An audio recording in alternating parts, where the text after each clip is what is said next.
Sa iba pang balita, dahil naman sa mga umano'y delay, sinabi po ng isa sa mga House prosecutor sa impeachment trial ni Vice President Sara Duterte na posible nang umabot ang usapin sa anibersaryo ng paghahain ng unang impeachment complaint.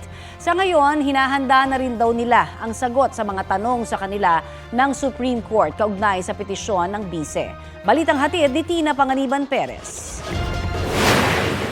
Pinabalangkas na ng Kamara ang sagot nito sa mga katanungan ng Korte Suprema kaugnay sa petisyon ni Vice President Sara Duterte na humaharang sa impeachment complaint laban sa kanya. Kabilang sa tanong ng Korte Suprema kung ano ang nangyari sa unang 3 impeachment complaint na inihain laban kay Duterte. Matatanda ang magkakasunod na inihain ng 3 impeachment complaint na hindi na gumalaw hanggang sa umarangkadang ika-4 na impeachment complaint noong February 2025. Sabi ni Manila Representative Joel Chua, isa sa House impeachment prosecutors, sinunod daw ng Kamara ang konstitusyon, ang rules on impeachment at mga dating desisyon ng Korte Suprema, lalo na sa 1-year bar rule na nagbabawal sa mahigit isang initiated impeachment complaint sa isang impeachable official sa loob ng 1 taon. Ang tinutukoy na jurisprudence ni Chua ay ang desisyon ng Korte Suprema sa 2 kasong kumwestiyon sa impeachment complaint laban kina Chief Justice Hilario Davide at Ombudsman Merceditas Gutierrez.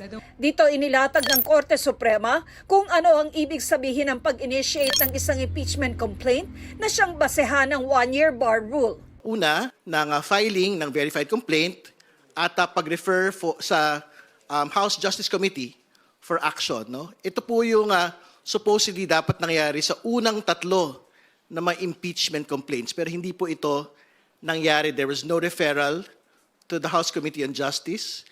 But the 4th impeachment complaint, at isa po ito doon sa mga requirements din po ng Francisco at ng Gutierrez, ay yung pagkakaroon po ng 1/3 filing ng House members to the House Secretary General. Ito po yung nangyari sa 4th impeachment complaint. Umaasa si impeachment prosecutor Joel Chua na mapagdedesisyonan nito ng Korte Suprema sa lalong madaling panahon para hindi na rin anya ito magamit para lalo pang patagalin ang impeachment proceedings. Wala pong dahilan para antayin ng Senado kung ano po ang magiging desisyon ng Korte Suprema dahil wala naman pong TRO na nilalabas. So sa ngayon, dapat po mag-proceed pa rin po ang trial hanggat hindi po ito pinapahinto ng Korte Suprema.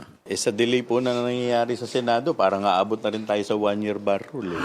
Pero paano kung pumanig ang Korte Suprema sa bise? Well, of course, kung may TRO, di siyempre susunod ang impeachment court.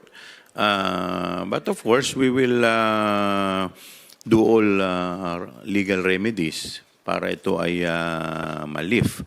At alam naman po natin na lagi na itong ginagawa naman po natin ay nasa tama. Ang articles of impeachment, pwede naman daw ihain ulit matapos ang 1-year bar. Wala namang violation eh. Ang pinagbabawal lamang is yung period. So pwede, as is. Yes. Tina Panganiban Perez, nagbabalita para sa GMA Integrated News.